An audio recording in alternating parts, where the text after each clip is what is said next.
Hi, friends. Host Eric here, host of Talking with Famous People. Unfortunately, the audio got messed up on the last video.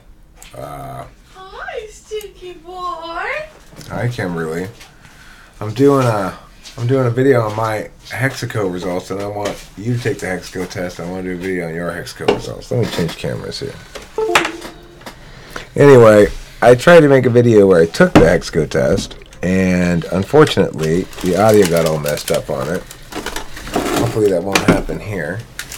Hasn't it happened about 4 or 5 times to Well, you now? no, that was yesterday. That was the video that was messed up. This time was the audio. Anyway, so these are my scores. I thought it was an interesting test. I took it, and it's conceivable even I could work on the audio in that last video and put it back up. You can hear it just full of this weird electric noise. So, okay, anyway, these are my scores.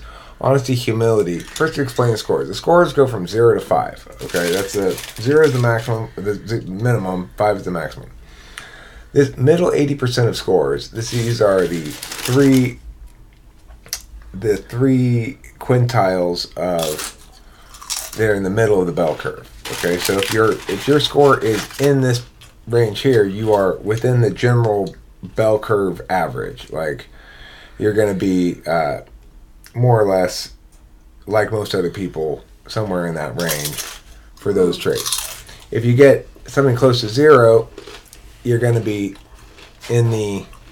If you're below the low number, that means that you are going to be in the 0 to 10 percent range. So you're in the lowest 10th percentage wise in the population. And if you're above that highest score over here in this column, then that means that you are in the How long 91, does this test 90. take? It took me not very long. It says it takes 15 minutes. I'll give it to you after we do this video, okay? Mm-hmm. All right, so here are my scores. So I'm within this standard deviations, these standard deviations, I'm within them here. I think that's correct use of standard deviations. I'm not really sure. What? The way I just use standard deviations. Anyway, so I'm average in honesty and humility. My 375 is within this range, so I'm average basically in terms of sincerity, but I'm on the higher end of it because the median, the middle is 3.25. I'm above average in that. I'm below average in honest humility. I'm above average in sincerity. I'm slightly above average in fairness. I'm slightly below average in greed avoidance. I'm not quite sure what greed avoidance means, but I'm slightly.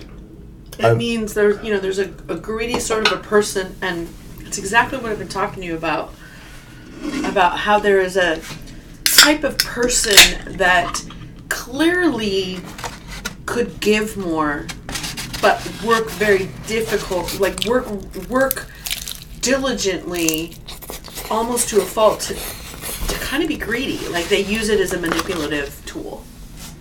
Okay. Well, I'm below average on that. Modesty, I'm below average on modesty. Emotionality, I'm below average, but still within that bell curve on all of these. I'm within the bell curve. Fearfulness, still within the bell curve, but towards the bottom of the bell curve. I mean, of the bell part of the curve. Anxiety, I'm in the bottom 10%. So I'm between 0 and 10% in terms of my anxiety in the population. Mine is going to be off the charts. So I'm an outlier in terms of being not anxious. Dependence, I'm basically right in the middle. I'm exactly average in terms of my dependence. That means how much I'm like codependent. Sentimentality, I'm exactly average in terms of my sentimentality as well. Extroversion, I'm more Off the charts. No, I'm not off the charts, but I am in the I'm about 91th percentile, 92th percentile. Social self-esteem, I'm again 92nd, 93rd percentile probably, maybe 94th, I don't know. Social boldness, again in the 90s. Sociability, I'm close to average. Liveliness, I'm right at the very top of the bell part of the curve, so 89, 90%. agreeableness, I'm less agreeable than most people, but I'm not in the bottom 10%. So I don't care about that, but you're pretty high up there with. I'm towards the bottom of the bell, and I'm below average. Forgiveness, however, I'm above average a little bit. So, maybe not so agreeable, but I am a little bit more than average forgiving. Gentleness, I'm below average, but at the bottom of the bell part of the curve. So 10%, 11 percentile.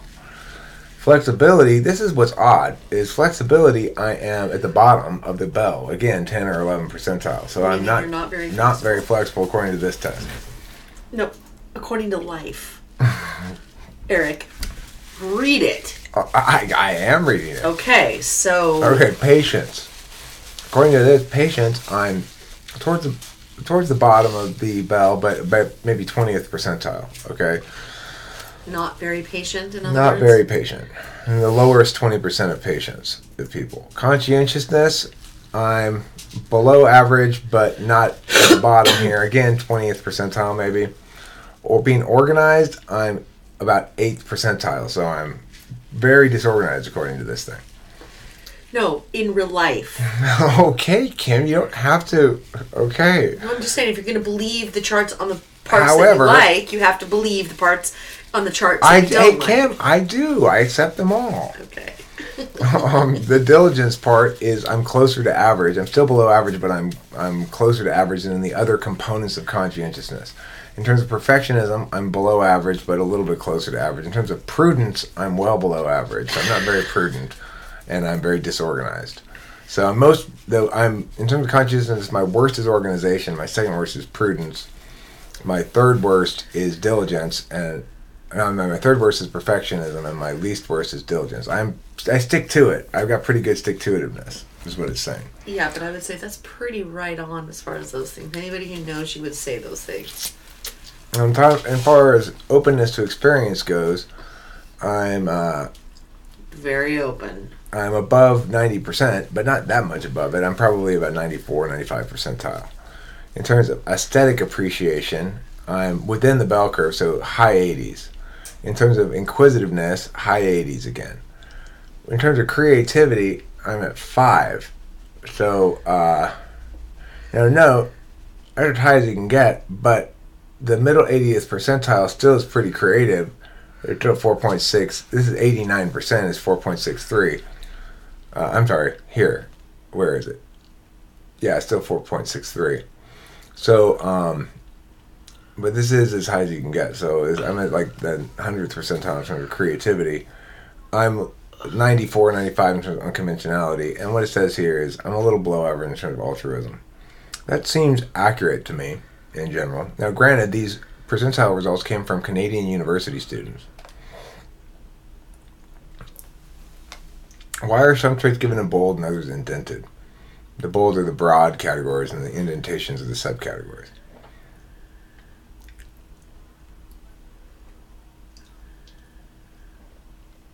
Eat your lunch. Okay. So anyway, I wanted to share that. Obviously, I'm super creative. Okay, I got a 5. And super inflexible. Ignore that part. Okay, now look. The important thing to remember is I'm super creative. Okay, I got a 5. But super inflexible. So I want you guys to help me lower my humility score by sharing your scores on creativity on this test in the comments. Only if they're lower than mine. Okay? So don't forget to eat plenty of cheese. Right, don't forget to eat plenty of cheese. Kimberly's going to take the test next. Maybe we'll make the video for actually taking it too.